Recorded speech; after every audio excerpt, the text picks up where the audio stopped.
Hey guys, welcome back to Abode of Learning. In today's video, I'm going to explain about composition levy under GST.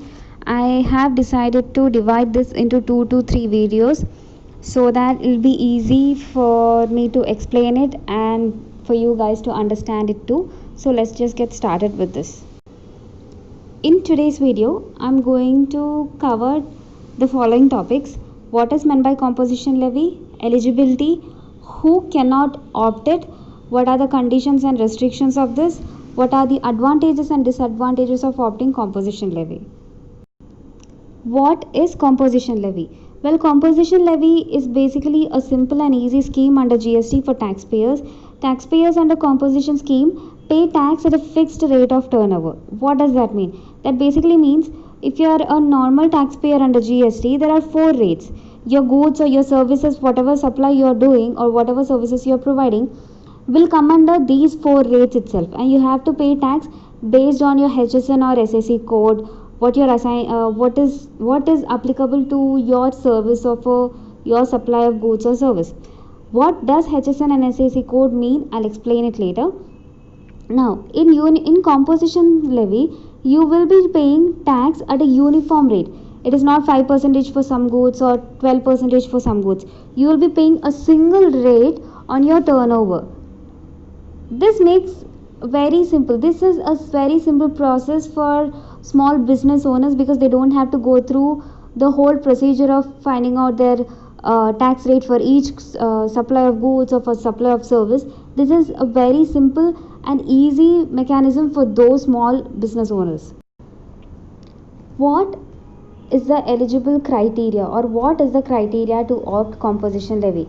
A taxpayer whose aggregate turnover is below 1.5 crores in a year, or 75 lakhs in case of northeastern states and Himachal Pradesh, then he or she can apply for composition levy. That taxpayer can go for composition levy. When you are calculating this turnover of all businesses registered under that PAN number has to be taken into consideration. It's not just one place or one branch. Whatever businesses are registered under that PAN should the turnover of all those businesses has to be taken into consideration while calculating it.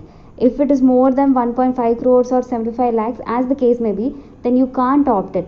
If it is less than that, then yes, you can go for it. Who cannot opt it? Well, there are 5 points here. The first one is if you are a manufacturer of ice cream, pan masala and tobacco, then you cannot go for composition levy. The second one is supplies non-taxable goods, means you are supplying non-taxable goods under GST such as alcohol, then you cannot go for composition levy. If you are doing any kind of interstate outward supply of goods, means you are selling goods to a consumer who is in a different state, you cannot go for this.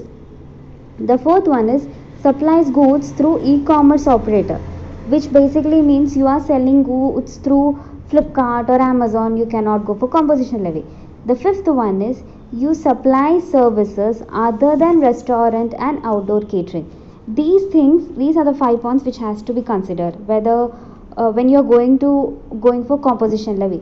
But when it comes to supply of services, there is one point.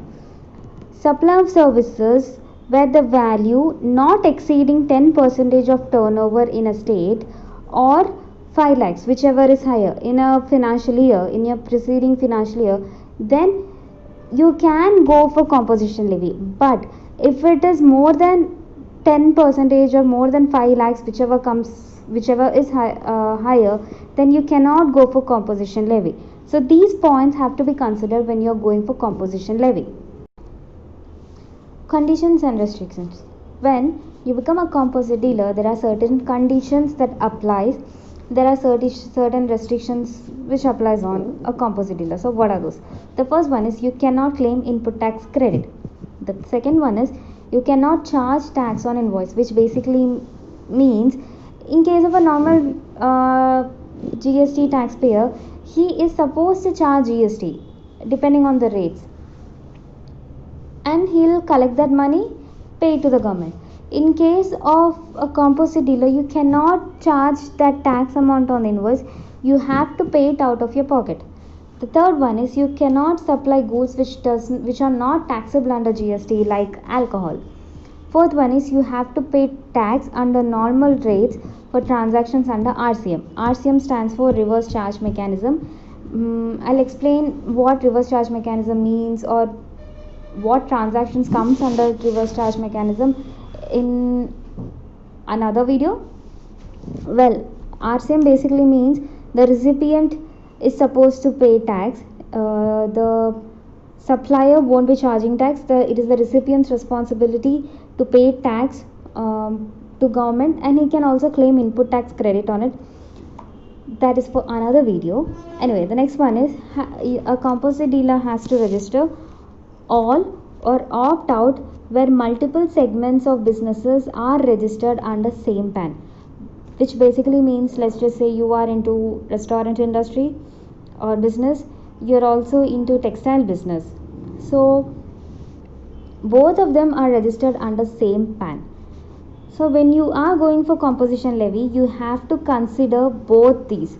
It's not like you go for composition levy for restaurant business and you don't go for textile. It doesn't work that way. If it is registered under the same PAN, then you have to go for composition levy for all. If any one of them becomes ineligible, then all the other one automatically becomes ineligible under composition levy.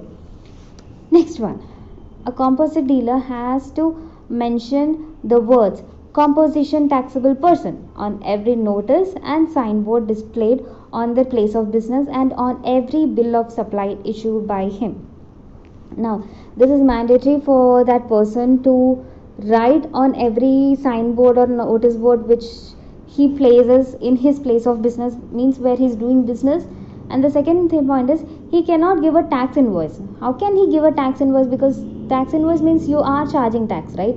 Here he is supposed to give a bill of supply, and on that bill of supply also he is supposed to mention that he is a composite dealer or a composition taxable person. Next one is must not be a casual taxable person or non-resident taxable person. What casual taxable person, I'll explain it in detail in another video. For the time being, basically casual taxable person is someone who occasionally transacts or supplies goods or services, who acts as a principal or an agent, but he doesn't have a fixed place of business under any taxable territory. So that person is known as casual taxable person. So if you are a casual taxable person or if you are non-resident taxable person, then you cannot go for composition levy. Goods held by him on appointed date must not have been purchased in interstate trade or commerce, imported from outside India, received from his branch outside the state, from his agent or principal outside the state. Appointed date means the date on which the act comes into effect. So on that date he should not have goods which were purchased or procured this way. The next one is if he deals with unregistered dealers, then he has to pay tax on it, or he should not hold those goods. Advantages and disadvantages. Well, the first one, advantages. So what are the advantages of being a composite dealer? The first one is lesser compliance. Lesser compliance in the sense you don't have to file so many returns as a normal taxpayer has to do. You don't have to maintain so many books of records as a normal taxpayer has to maintain. So that's an advantage. The second one is limited tax liability. Because you are paying a fixed rate on your total turnover, there the tax liability or the tax burden on you is lesser when compared to a normal taxpayer. Now the disadvantage. You are not supposed to take input tax credit. You can't do it. The second thing is you have limited access. Well, when you are a composite dealer, you're not supposed to do interstate outward supply. So you are limiting or restricting your business territory. The third one is you are not eligible to supply non-taxable goods under GST, such as alcohol. If you are into business supplying of into a business where you supply non-taxable goods such as alcohol, you cannot go for composition levy. If you are a composition levy, you cannot sell that. So it's as simple as that. There is a restriction on what trade you are going to do. So those are the disadvantages. I hope you guys found it really helpful. I hope you really did. If you have any suggestions or feedback, please do comment down below. Also, I will be posting part 2 in a couple of days, part 2 of composition levy. Thanks for watching and bye.